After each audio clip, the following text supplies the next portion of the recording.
Hang my emotions like a pair of puppet strings. Never ending work list के बाद कहाँ time है कि खुद के ऊपर थोड़ा ध्यान दे दें। घर के काम छोड़ देंगे तो घर क्लटर्ड हो जाएगा। अपने ऊपर ध्यान कैसे दें? अगर आप भी यही सोचते हैं तो मेरे पास यहाँ पे कुछ टिप्स हैं जो आपको खुद पे ध्यान देने के लिए बहुत सारा वक्त, समय और पैसे देंगी। नमस्ते and welcome back to Rebounce again. अगर आप भी घर के कामों में उलझे रहते हैं, खुद के ऊपर ध्यान नहीं दे पाते, तो घर के हर काम को आप अपनी खुशियों से जोड़ सकते हैं। नहीं, मैं आपको काम करने के लिए नहीं बोल रही हूँ। फॉर एग्जाम्पल, घर चलाने की जिम्मेदारी हमारे पति के ऊपर होती है कि पैसे उन्हीं को कमा के लाने हैं, तभी घर चलेगा। तो अगर वो घर चला सकते हैं तो क्या हम घर संभाल नहीं सकते? बस ये छोटी सी सोच ही हमारी मेंटल हेल्थ को इम्प्रूव करती है। जब हम पॉजिटिव सोचना लगते हैं तो हम चीज़ों को ना दिल से करते हैं। क्यों? क्योंकि वो हम प्रेशर में नहीं कर रहे हैं, अपनी मर्जी से कर रहे हैं। कभी कभी गलतियां हो जाती हैं, हो सकता है उसके लिए हमें डांट भी पड़ जाए, लेकिन आपको अगर गुस्सा आया तो बस 2 मिनट कंट्रोल करने के बाद आप उनसे बात कीजिए कि आपने हमें डांटा, उसमें मेरी गलती नहीं थी, ऐसा ऐसा हुआ था। तो डेफिनेटली नेक्स्ट टाइम वो भी इसी तरीके से सिचुएशन को हैंडल करेंगे। तो एक दूसरे की गलतियां पॉइंट आउट करने के बजाय अगर एक दूसरे को आप सपोर्ट करेंगे तो आप मन में खुश रहेंगे। कोई भी चीज, कोई भी रिलेशन, कोई भी वर्क हमेशा एक दूसरे पे डिपेंडेंट होता है। फॉर एग्जाम्पल, एक टीचर कितना भी अच्छा पढ़ा ले, कितना भी नॉलेजेबल हो, जब तक बच्चा रिस्पॉन्स नहीं करेगा उसका इम्प्रूवमेंट नहीं होगा, मार्क्स अच्छे नहीं आएंगे। हो सकता है कई बार शुरुआत आपको करनी पड़े। सामने से कोई फोन नहीं कर रहा है, इट्स ओके। क्या हुआ अगर आपने पहले से उनको कॉल कर लिया? अगर आप शुरुआत करेंगे तो डेफिनेटली सामने से वही रिस्पॉन्स आएगा। चलिए अब वीडियो के सेकंड पार्ट की बात करते हैं। फाइनेंशियली इंडिपेंडेंट होना उतना ही ज़रूरी है जितना घर के कामों में एक्सपर्ट होना। ये ज़रूरी नहीं है कि आप ऑफिस में जाके वर्क करें।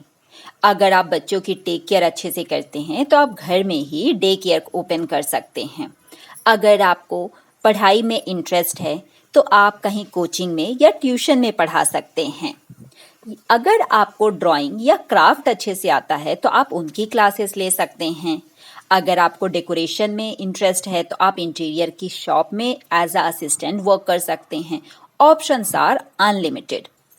आप ही सोचिए कि घर के काम में जब आपके हस्बैंड आपका हाथ बटाते हैं तो आपको खुशी होती है।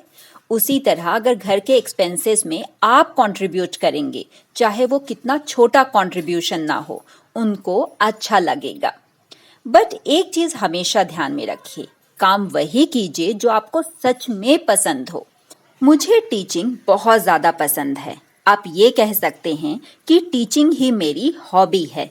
मुझे रीडिंग से ज़्यादा स्टडिंग पसंद है। मैं वो काम इतने मन से करती हूँ, मैं कितनी भी बीमार रहूँ, मेरी हालत बिल्कुल भी ना हो, बट मैं अपनी क्लासेस कभी मिस नहीं करती। एवरी टाइम एक नया तरीका ढूंढते रहती हूँ कि बच्चों के मार्क्स कैसे इम्प्रूव करूँ। काम को इंडिपेंडेंट होके दिल से करना, खुद से करने में बहुत फ़र्क है। सिंपल एग्जाम्पल है आयरनिंग का। जब आप बिना मन के आयरन करते हैं तो क्रीच आड़ी तिरछी हो जाती है, प्रॉपर कपड़े फोल्ड नहीं होते। और जब हम मन से करते हैं, सी द डिफरेंस। जब ये छोटी सी चीज़ में डिफरेंस हो सकता है तो आपके प्रोफेशन में, घर के कामों में, ये मन और बिना मन, ये कितना फ़र्क लाएगा। मैं परफेक्ट नहीं हूँ, इवन कोई भी नहीं है। ऐसा नहीं है कि मैं अपने हस्बैंड से झगड़ा नहीं करती, खटपिट हमारा भी होता है और मैं तो पूरे हक से और जी जान से झगड़ा करती हूँ, लेकिन मैं एटीट्यूड कभी बीच में नहीं लाती। छोटे बच्चों की तरह झगड़ा करने के बाद जैसे ही मैंने सामने वाले के हाथ में चॉकलेट देखी, मैंने बोला, ए अपनी चॉकलेट मेरे साथ शेयर करना। खटपट होना नॉर्मल है, लेकिन एटीट्यूड बीच में ना लाएं तो वो बात ना दिल तक नहीं पहुंचती।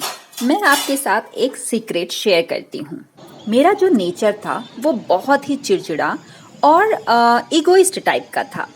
बट जब से मैंने योगा शुरू किया, मॉर्निंग वॉक रेगुलर की है, नेचर में काफ़ी ज़्यादा चेंज आया है। इसको आप इस तरह से ले सकते हैं। जब हम बीमार पड़ जाते हैं तो एक बिना मतलब की चिड़चिड़ाहट होती रहती है। वैसे ही अगर हम मेंटली और फिजिकली हेल्दी नहीं रहेंगे तो वो कहीं ना कहीं से तो निकलेगा। आजकल आपने देखा होगा बहुत सारे लोग अपनी हेल्थ के लिए कॉन्शियस हो गए हैं। यहाँ सवाल आता है वक्त ना मिलने का। तो एक्चुअली हमें वक्त मिलता है बट शेड्यूल नहीं होता कि कब जाएं, कितने बजे जाएं, कहाँ जाएं। मैं बेटे को स्कूल बस स्टॉप पे छोड़ने के बाद तुरंत वॉक के लिए आ जाती हूँ। तो एक शेड्यूल बना हुआ है कि मुझे 7 to 8 यहाँ पे वॉक के लिए आना है। नॉट नेसेसरी, अगर ग्रीन प्लेस नहीं है तो इवन हाईवे पे आप मॉर्निंग में वॉक करने जाएंगे तो उतना पॉल्यूशन नहीं होगा। वॉक करने के बाद जब मैं घर लौटती हूँ तो एक रिचुअल जैसा ही फॉलो करती हूँ। फ्लावर मुझे लेके आना है। उसके बाद मुझे जितना भी आता है, जो भी मैंने सीखा है, वो योगा करना है। बहुत डिफिकल्ट अगर नहीं आता, it's okay. Meditation, breathing exercise, basic stretching इतना ही कर लेती हूँ। बट हाँ, मैं अपने ऊपर मॉर्निंग में 1.5 घंटे का टाइम ज़रूर देती हूँ, क्योंकि मॉर्निंग में जब आप कोई चीज़ करते हैं वो पूरे दिन में आपको एनर्जेटिक रखता है। उसके बाद मैं घर के डेली चोर्स शुरू करती हूँ, जिसमें मुझे सिर्फ और सिर्फ 30 मिनट लगते हैं। घर के काम 30 मिनट में कैसे मैनेज करें, इस वीडियो का लिंक मैं डिस्क्रिप्शन बॉक्स में दे रही हूँ, चेक ज़रूर कीजिएगा। मैं गारंटी देती हूँ कि वो आपके लिए यूज़फुल रहेगा। इसके बाद कई ऐसे काम हैं जो वीकली करने होते हैं, जैसे कि हेयर ऑयलिंग। मैं वीक में 2 बार हेयर ऑयलिंग करती हूँ।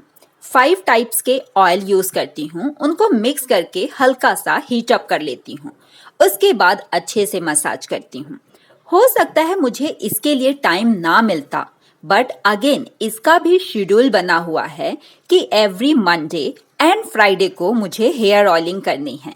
तो योगा और डेली चोर्स करने के बाद मैं इमीडिएट इस टास्क में लग जाती हूँ। बाल बांधने के बाद बाकी की कुकिंग वगैरह चलती है। के लिए डेली केयर में मैं जो मिल्क होता है, रॉ मिल्क, उसको यूज़ करती हूँ। बस 2 चम्मच कच्चा दूध लेके कॉटन की हेल्प से स्किन वाइप कर लेती हूँ, फेस पे एंड नेक एरिया में। ये सारे कामों के लिए बहुत ज़्यादा टाइम नहीं लगता। सच बताऊं तो हार्डली 5 मिनट। लेकिन जब ये शेड्यूल में नहीं होते, हम बाकी कामों में लगे होते हैं, तो लगता है कि ये कर लें फिर करेंगे, वो कर लें फिर करेंगे, और फिर इसी तरह ना पूरा दिन निकल जाता है। तो शेड्यूल में ना होने की वजह से ये सारे काम स्किप होने लग जाते हैं और हमें लगता है कि हमें टाइम नहीं मिल रहा है। एक बार शेड्यूलिंग करके देखिए। इसी तरह मैं अपना ब्रेकफास्ट कभी भी स्किप नहीं करती। अराउंड 9-9:30 मेरा फिक्स टाइम है। ब्रेकफास्ट भी मेरे लिए एक मेंटल थेरेपी है, क्योंकि ब्रेकफास्ट करते करते मैं ये सोच लेती हूँ कि कल मैंने ऐसा क्या किया जिसके लिए मुझे प्राउड फील होना चाहिए, और ऐसी कौन सी गलतियाँ कर दी जो मुझे रिपीट नहीं करनी है। चाय पीते पीते भी यही सोचती हूँ। अपनी गलतियों पे हंस लेती हूँ, लेकिन अगर मैंने कुछ बुरा किया है किसी के लिए तो उसको रिपीट ना करने का पक्का कर लेती हूँ। इसी तरह और बहुत सारी मेंटल थेरेपी हो सकती हैं। अगर आपको कुकिंग में इंटरेस्ट है तो कोई एक नई डिश एक्सपेरिमेंट कर लीजिए। एक नया ड्रेस ही क्यों ना पहन लीजिए। बट हाँ, जो आप हो वो खोने मत दीजिए। ओरिजिनली जो भी आप हैं। फॉर एग्जाम्पल मेरे लिए, मैं बहुत कम चीज़ों में जीने वाली हूँ। मतलब मुझे कपड़े 3 या 4 रहें तो चलेगा। मेरे पास 2 हैंडबैग है, I am okay with it. किसी को देख के कॉपी मत कीजिए। मुझे बिना मतलब का नाइट ड्रेस में एक्सपेंस करना बहुत गंदा लगता है। मेरी कोई ड्रेस हल्की सी फट गई या उसका कलर फेड हो गया तो मैं उसी को नाइट ड्रेस बना लेती हूँ।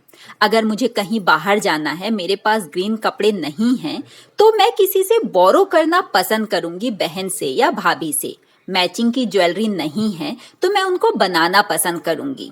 हैवी ज्वेलरी के लिए मैं कभी भी खर्च नहीं करूंगी। मैं अपने झुमके और बेसिक बैंगल के साथ ही उनको स्टनिंग लुक देना पसंद करूंगी। मैं किसी को देख के ये नहीं कहूंगी कि अरे उसके पास ये है तो मुझे भी चाहिए। मे बी सामने वाला मेरे से बहुत अच्छा है, बट कुछ एरिया में मैं भी उनसे ज्यादा अच्छी हूँ। ये कॉन्फिडेंस आप अपने पास जरूर रखिए। एक चीज और, आप जिस चीज में अच्छे दिखते हो ना, अच्छे दिखते हो, कभी कंप्लेन मत कीजिए।